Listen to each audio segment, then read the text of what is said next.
Good morning to all the students. Welcome to physics class. So students, today we have done in the earlier videos we have done chapter 10, that is light reflection and refraction. So students, now we will discuss some of the numericals from this chapter. The first numerical in this, that you are given with the radius of curvature. See students, radius of curvature r आपको दिया हुआ है, कितना है 32 centimetre. उसके बाद आपने क्या निकालना है, फोकल लेंथ f. तो स्टूडेंट्स आपको पता है कि r किसके इक्वल होता है, r is equal to 2f. तो यहाँ से f किसके इक्वल आ जाएगा, r/2. तो आपको r की वैल्यू पता है, r की वैल्यू भर के मतलब 32 है, r की वैल्यू भर के ये काट के कितना आ जाएगा 16. तो ये फोकल लेंथ आपकी आ गई.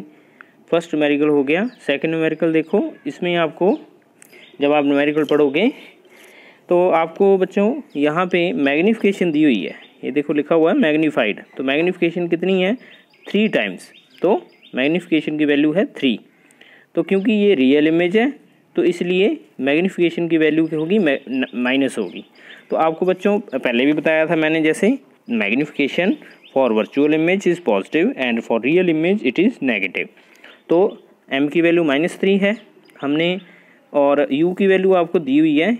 ऑब्जेक्ट डिस्टेंस कितना है, 10 सेंटीमीटर. बच्चों v निकालना है, इमेज लोकेशन v निकालना है. तो बच्चों v कैसे निकालोगे आप, आपको पता है दैट m किसके इक्वल होता है, -v/u. ठीक है, लेकिन यहाँ पे m की वैल्यू कितनी है, -3. u की वैल्यू कितनी है, u की वैल्यू अभी आपको मैंने बताई थी 10.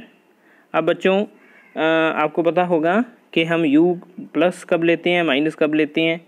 तो यहाँ पे हम जो u है वो 30 ले रहे हैं. तो 30 बच्चे यहाँ पे हम 10 ले रहे हैं. तो 10 बच्चे यहाँ पे माइनस हो गए हैं प्लस. तो बच्चों ये आप देखोगे साइन कन्वेंशन से.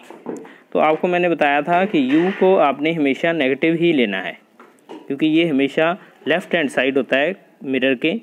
तो जैसे यहाँ पे बताया हुआ है कि वो फ्रंट में पड़ा है मिरर के, ये मिरर है और ये फ्रंट में पड़ा हुआ है ऑब्जेक्ट AB. तो ये देखो बेटा, ये पोल से लेफ़्ट साइड पड़ा है. तो इस तरीके से u हम नेगेटिव लेंगे. तो इस तरीके से बेटा हमारा जो वैल्यू है -3 इक्वल टू -v/-10. माइनस से माइनस कट गया, v कितना आ गया, -3 × 10 -30. तो v की वैल्यू -30 आ गई. तो नेगेटिव साइन के बता रहा है कि जो इमेज है that is inverted and real image. तो स्टूडेंट्स ये हमारा सेकंड न्यूमेरिकल था. ऐसे ही हमारे पास जो थर्ड इसमें जो नेक्स्ट न्यूमेरिकल आ रहा है वो कह रहे हैं कि a ray of light travelling in air enters obliquely into water. Does the light ray bend towards the normal, away from the normal. तो बच्चों ये इसमें इंटरफेस है, एक तरफ तो एयर है, ठीक है, रिफ्रैक्शन का न्यूमेरिकल है बच्ची. एक तरफ एयर है, एक तरफ वाटर है. अब बच्चों कोई अब नॉर्मल कैसे बनाती हैं, ये नॉर्मल है, ठीक है. अब कोई रे ऑफ लाइट ऑब्लिकली आती है, ऑब्लिकली मतलब इंक्लाइंड एट एन एंगल. आपको पता है इंसिडेंस लाइट का एंगल क्या होता है, आई. ये लाइट आई. तो वो पूछ रहे हैं कि आफ्टर एंटरिंग वाटर वो किस तरफ बेंड होगी, क्योंकि आपको पता है रिफ्रैक्शन में वो सीधी नहीं जाएगी. रिफ्रैक्शन है तो वो ऐसे सीधी नहीं जाएगी बल्कि वो बेंड हो जाएगी. तो पूछ रहे नॉर्मल की तरफ बेंड होगी या अवे फ्रॉम द नॉर्मल. तो क्योंकि आपको पता है कि वाटर जो है, वाटर इज़ डेंसर मीडियम. तो always remember when light travel from rare medium to denser medium it bend towards the normal. तो ये टुवार्ड्स नॉर्मल चली जाएगी. थर्ड में लिखा हुआ बेटा, light enters from air to glass having refractive index 1.50. What is speed of light in the glass. ये बहुत ज़्यादा सिंपल न्यूमेरिकल है बेटा, क्योंकि आपको पता है कि रिफ्रैक्टिव इंडेक्स ये वाला रिफ्रैक्टिव इंडेक्स किसके इक्वल होता है? Refractive index, absolute refractive index of glass is equal to speed of light in vacuum to the speed of light in glass. तो बच्चों स्पीड ऑफ लाइट ये जो यूजी है, मतलब रिफ्रैक्टिव इंडेक्स ऑफ ग्लास, इसकी value है 1.5 equal to सी की value आपको गिवन है 3 × 10⁻⁸। तो बच्चों आप यहाँ से ये देखो, जैसे यहाँ पे वैल्यूज़ भर के you can calculate the value of V. तो इस तरीके से वी की वैल्यू आप निकाल सकते हो।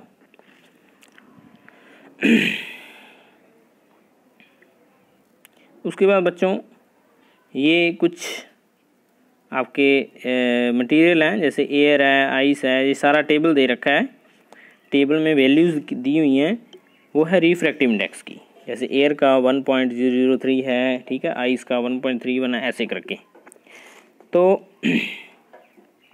उनका क्वेश्चन क्या है? Find out the table, find out from the table medium having highest optical density, also find the medium with lowest optical density. तो आपने सिर्फ देखना है इसमें कि सबसे डेंस कौन सा होगा जिसका रिफ्रैक्टिव इंडेक्स जो है वो ज़्यादा होगा। तो इस तरीके से सबसे ज़्यादा आपको जो दिख रहा है वो डायमंड है, ठीक है। तो हाईएस्ट ऑप्टिकल डेंसिटी किसकी हो गई? डायमंड की, ठीक है। लेकिन सबसे कम रिफ्रैक्टिव इंडेक्स किसका है? वो है एयर। तो इसलिए जो अपने कह सकते हैं कि सबसे लो ऑप्टिकल डेंसिटी किसकी है? एयर की। उसके बाद फोर्थ क्वेश्चन है, you are given with kerosene and other materials in which of these does the light travel fastest. तो ये पूछ रहे हैं इनमें से कौन से मटेरियल में लाइट फास्टेस्ट जो है सबसे ज़्यादा तेज़ जाएगी। तो बच्चों सबसे पहले इसके लिए you have to find out the refractive index of these materials. तो जैसे आपके पास ये टेबल है, टेबल में सभी वैल्यूज़ दी हुई हैं। तो बच्चे इसमें आप रिफ्रैक्टिव इंडेक्स देख के और उसकी वैल्यू निकाल सकते हो। कैसे निकालोगे? By using the formula. तो इस फॉर्मूले से आप जो है निकाल सकते हो। तो स्पीड जो है it is inversely proportional to the refractive index. तो जिसका सबसे कम रिफ्रैक्टिव इंडेक्स है उसी में जो स्पीड ऑफ लाइट वो ज़्यादा होगी।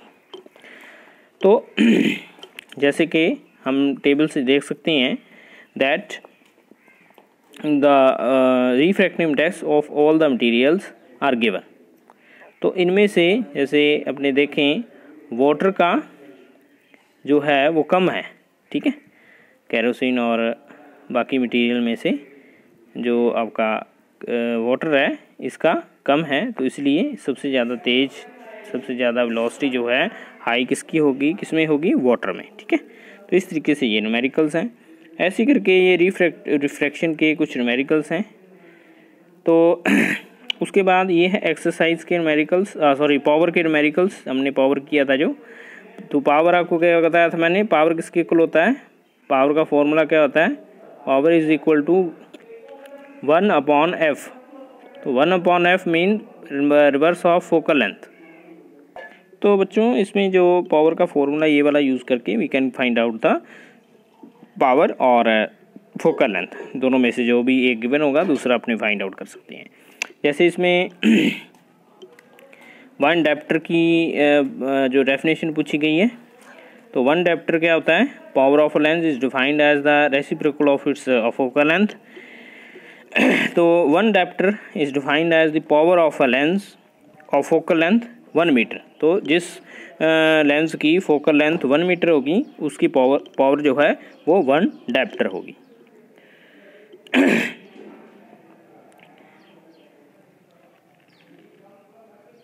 तो जैसे ये न्यूमेरिकल आप देख रहे हो, find the power of a concave lens of focal length 2 metre. तो इसमें फोकल लेंथ आपको दी हुई है। अच्छा बच्चों आपको एक बात और बता दूं यहाँ पे कि फोकल लेंथ जो है जैसे यहाँ पे दी हुई है 2 metre, it should always be in metre. अगर वो सेंटीमीटर में है तो बच्चों पहले आप उसको मीटर में कन्वर्ट करोगे फिर पावर निकालोगे, क्योंकि पावर के लिए अगर आपने पावर निकालनी है then focal length always should be in metre.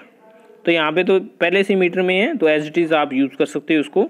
तो जैसे पावर कितनी आ जाएगी, power is equal to 1/f, मतलब 1/2 मीन्स 0.5। तो इस तरीके से you can find out the